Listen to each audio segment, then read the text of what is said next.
Los tiranosáuridos. Actualmente uno de los grupos de dinosaurios de los que se descubre cada vez mayor información de su sistemática, origen, evolución, relación con el Tyrannosaurus rex, el cual es la especie representante de esta familia y a la vez la de mayor tamaño, cómo influyeron a lo largo de los últimos 100 millones de años de la era mesozoica, y a la vez de que cada vez se descubren más especies y al mismo tiempo nos abre más incógnitas, con especies como el mexicano la bocanía anómala, o el recientemente descubierto Timurgensia, dinosaurio crucial para entender la evolución del Tyrannosaurus. Hoy por hoy esta familia ha pasado a ser, junto con los abelisáuridos, espinosáuridos, troodóntidos y dromaeosáuridos, una de las familias con mayor cantidad de especies descubiertas, con una antigüedad registrada desde hace 170 millones de años, con ejemplares procedentes de China como Raptorex, Proceratosaurus y Dinlon, y de haber surgido de animales pequeños y frágiles de segundo plano ecológico como Coleurus, alcanzarían su apogeo en toda la Eurasia en el Cretácico, desplazando a los alosáuridos y al único carcharodontosáurido que habitó este supercontinente, el Acrocanthosaurus, a tal grado que en ciertos periodos de tiempo más de una especie de tiranosáurido convivió con otra en el mismo espacio de tiempo, y es posible que eso haya sucedido en Oriente, en lo que actualmente es China y Mongolia, desde hace 88 a 75 millones de años, con dos especies que hasta el día de hoy guardan ciertos misterios, el Tarbosaurus y el recientemente encontrado Subchenktyrannus. La pregunta que se abre en este momento es, ¿se llegaron a enfrentar? ¿Y si pudo haber sido posible que Tyrannosaurido hubiera logrado el dominio en la meseta asiática de fines del Cretácico medio? Para eso han venido aquí. Hola ciegos de conocimiento, esto lo responderemos hoy, en este capítulo especial de Coliseo Prehistórico, dedicado al grupo Batallas y Debates de Dinosaurios. Tarbosaurus vs Subchenktyrannus, ¿quién ganará? Comencemos.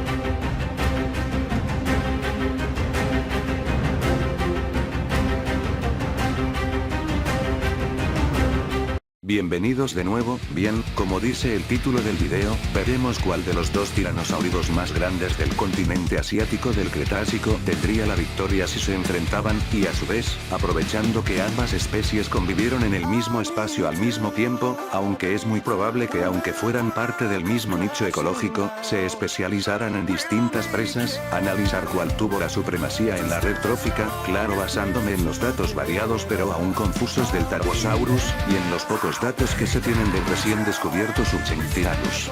Comencemos. Como siempre va primero el análisis sistemático de ambos depredadores. En resumen, Tarbosaurus bataar es un tiranosaurio que llegó a medir de 10 a 12 metros de largo y 3.7 a 4 metros de altura, alcanzando un peso de 5 a 7 toneladas, siendo casi tan grande como su primo el Tyrannosaurus rex, el cual aún era más grande con una longitud de hasta 13 metros y 5 metros de altura y hasta 9 toneladas de peso.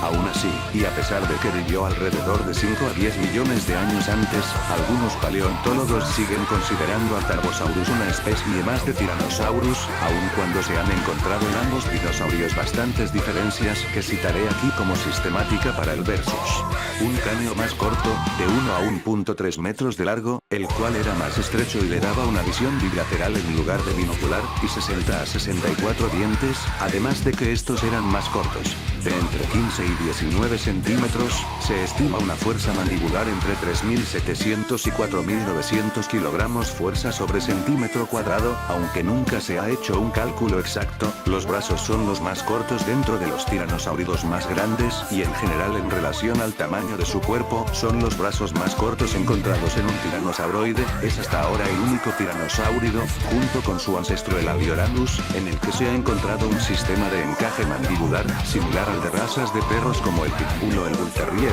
o el de la foca leopardo y la hiena manchada. Un cerebro un poco menos complejo que el del Tyrannosaurus en cuanto a desarrollo cognitivo y visual, pero sí más especializado en olfato y oído. En cambio, el Suchenktyrannus magnus era un tiranosaurio más grande en tamaño con 4 a 4.5 metros de altura y entre 11 y 12.5 metros de largo. De hecho, se estima que el Suchenktyrannus más grande podría ser de las mismas dimensiones de un T-Rex promedio, sin embargo su complexión era más grácil y su peso menor, siendo la estimación de peso de este dinosaurio de alrededor de 6 a 6.5 toneladas. Se estima que tuvo una dentición menor a la del T-Rex pero mayor a la del Tarbosaurus, poseyendo dientes más rectalizados y afilados, característica rara en los tiranosáuridos más desarrollados, que ya poseían los dientes en forma de punta de obsidiana característicos. Pero quizás los cambios más significativos se visualizan en la mandíbula y el maxilar. Atención, esto va directamente de un copy-paste de Wikipedia, ya que para serles sincero no sabría cómo explicarles lo siguiente con mis propias palabras.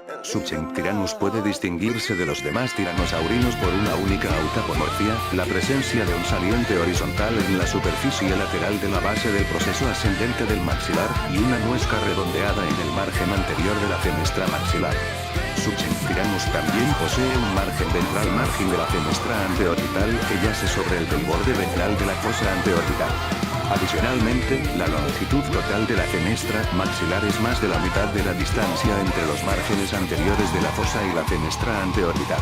A diferencia de su contemporáneo Tarbosaurus, Suchenktyrannus carece de un flanco subcutáneo en la parte posterodorsal del hueso yugal en el ramo del maxilar, y un saliente palatal converso ventralmente que cubre las protuberancias de las raíces de los dientes posteriores en vista medial. En cuanto a potencia mandibular, no se ha estimado puesto que aún no se encuentra un cráneo completo, pero basándome en las características antes descritas, esta fuerza ha de haber sido menor a los 3.900 kilogramos fuerza sobre centímetro cuadrado.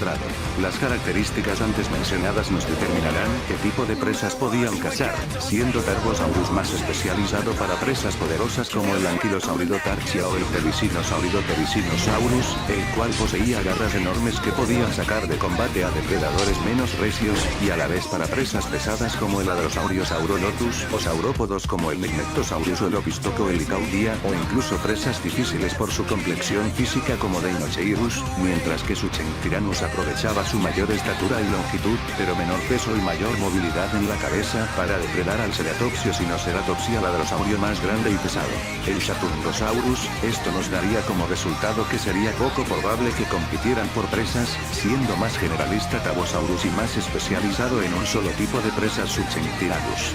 Así que realmente en situaciones comunes no tendrían motivos para pelearse. Entonces, ¿qué desataría una pelea entre ambos animales?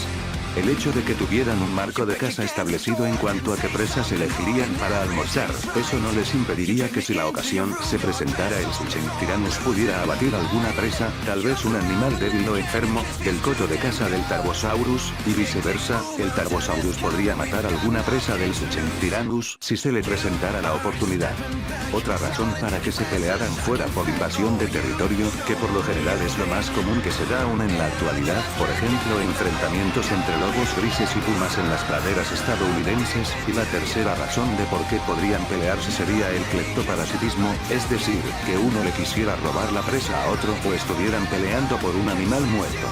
Basado en estos datos obtenemos este resultado. En primer lugar, la pelea no necesariamente sería enfocada a que ambos depredadores se asesinen, claro, esto no quita la posibilidad de que una herida pueda resultar fatal, sin embargo, descartando el hecho de mortandad, hay alrededor de un 50% de probabilidad de que ambos animales se repelieran, teniendo ventaja el Tarbosaurus en ciertas circunstancias, y en otras el Suchenktyrannus. Pasaría algo similar con las peleas entre hienas y leones africanos. Sin embargo, si la pelea fuera a muerte, que es lo que el morbo los hizo venir aquí, el Tarbosaurus posee un 67% de probabilidades de matar al Suchenktyrannus, al ser el Tarbosaurus más pesado, fuerte y posiblemente más feroz, mientras que el 33% de las probabilidades que el Suchenktyrannus tendría ventaja sería por descuidos fortuitos del Tarbosaurus, donde este dejase desprotegido su cuello, el cual sería un punto débil que el Suchenktyrannus podría aprovechar usando su boca más liviana,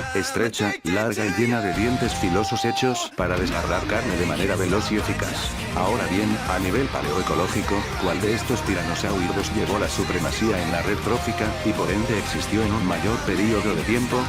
Bien, la respuesta es esta. El Tarbosaurus, parece que el ser de un tamaño más compacto le benefició a nivel evolutivo, ya que esto le facilitó lidiar con presas que otros depredadores, incluyendo algunos abelisáuridos y su contemporáneo Suchenktyrannus no podrían derribar. Aparentemente era más inteligente que su primo, y dentro del marco fósil se encuentra que el Tarbosaurus vivió en una mayor extensión de terreno y en un mayor rango de espacio-tiempo, existiendo desde hace 79 millones de años hasta hace 69.7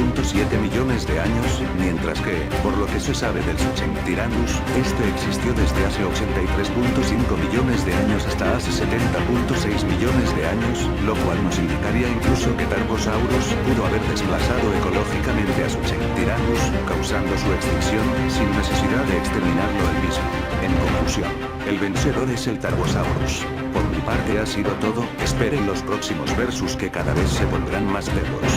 Ahí se lo daban.